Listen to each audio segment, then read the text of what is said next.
You got to have a purpose no matter what you do in life. You got to have a purpose. So that's rule number one. Have a vision. You see, if you don't have a vision of where you go, and if you don't have a goal where you go, you drift around and you never end up anywhere. It's like you can have the best ship in the world, you can have the best airplane in the world. If the pilot or the captain doesn't know where to go, it would just drift around. It would not end up anywhere, or most likely in the wrong place. So I was very fortunate that I stumbled on my vision. Rule number two is, don't listen to the naysayers. Everything I ever did, the thing that I heard out of people's mouth was, that's impossible. That can't be done. Or no.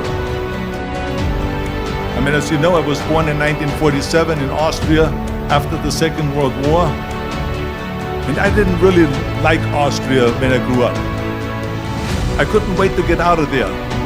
I couldn't see myself becoming a farmer or a worker in a factory or anything like that. Even though my parents wanted me to stay there and have a normal life. My father wanted me to become a police officer like he was. My mother wanted me just to stay there. But that was their vision, not mine.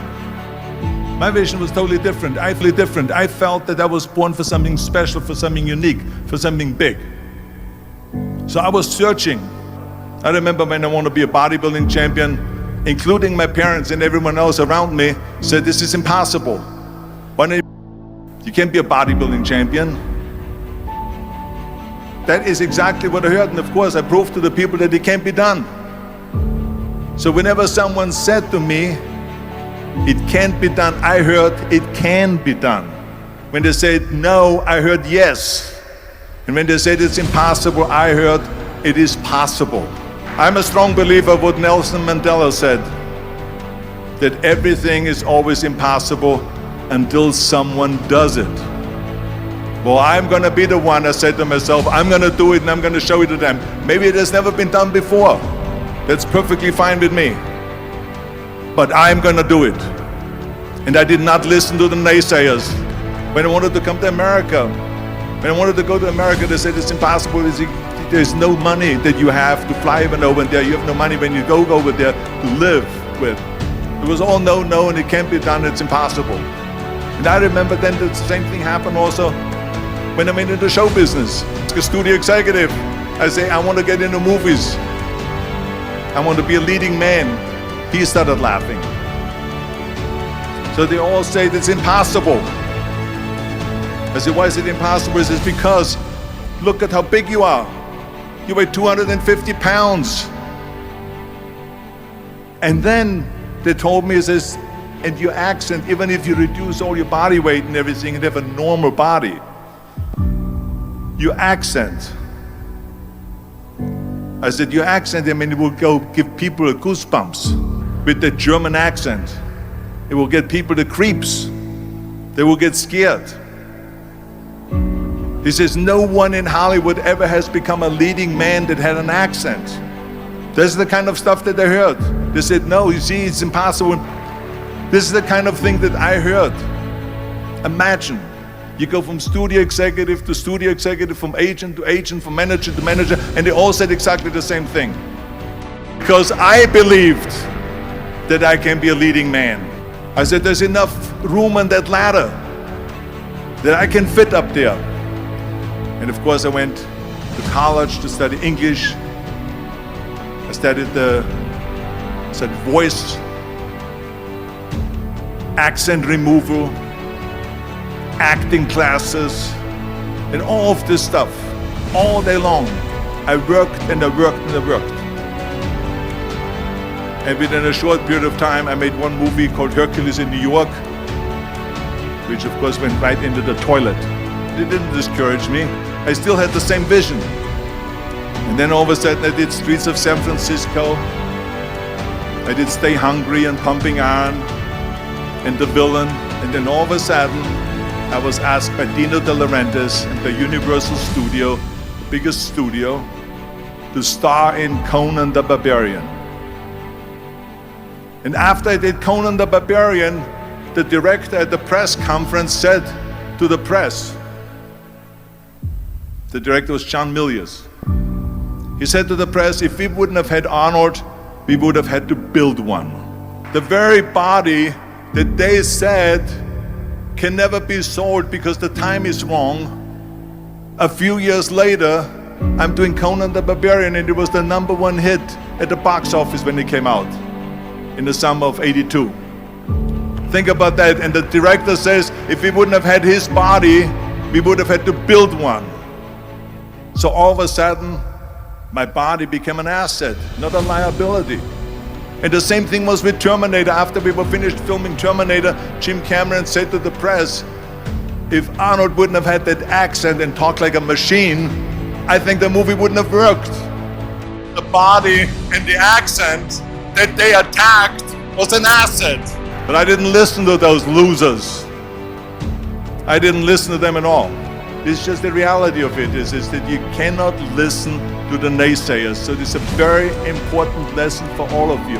If I would have listened to the naysayers, from bodybuilding to show business to politics, I would be in Austria in the Alps yodeling. So this is why I say don't listen to the naysayers.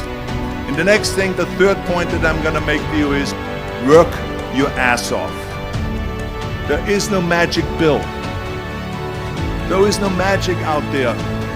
You cannot get around. You have to work and work and work. And it drives me crazy when people say that they don't have enough time to go to the gym for 45 minutes a day and work out.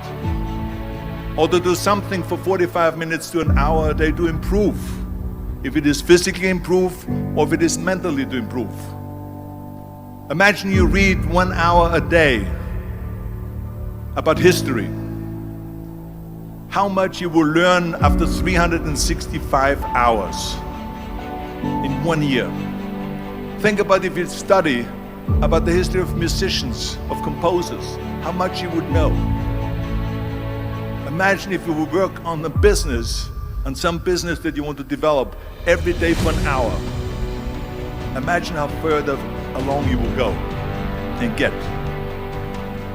So it drives me nuts because when people say we don't have the time, we have 24 hours a day. We sleep 6 hours a day, so that gives you still 18 hours. The average person works around 8 to 10 hours. So let's assume it's 10 hours, so we have 8 hours left. Then you travel around an hour a day, maybe 2 hours a day.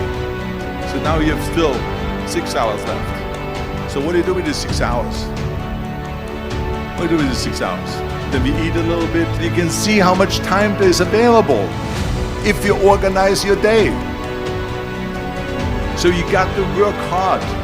I mean, let me tell you something. When I went to America, I went to college. I went and worked out 5 hours a day. And I was working on construction. Because in those days in bodybuilding, there was no money. I didn't have the money for food supplements or anything. So I had to go to work. So I worked on construction. I went to college. I worked out in the gym, and at night from 8 o'clock at night to 12 midnight, I went to acting class 4 times a week. So I did all of that. There was not one single minute that I wasted. I became very friendly with Muhammad Ali in the 70s. Muhammad Ali worked his butt off, and I saw it firsthand. And I remember that there was a sports writer that was there in the gym when he was working out and he was doing sit-ups. And they asked him, how many sit-ups do you do? And he said, I don't start counting until it hurts. Now think about that. He doesn't start counting his sit-ups until he feels pain. That's when he starts counting. That is working hard. And so you can't get around the hard work. It doesn't matter who it is. As a matter of fact, I believe what Ted Turner said, work like hell and advertise. You get it? Work like hell, go to bed, and early to rise, work like hell and advertise. So you work your ass off, and then you let the world know about your work.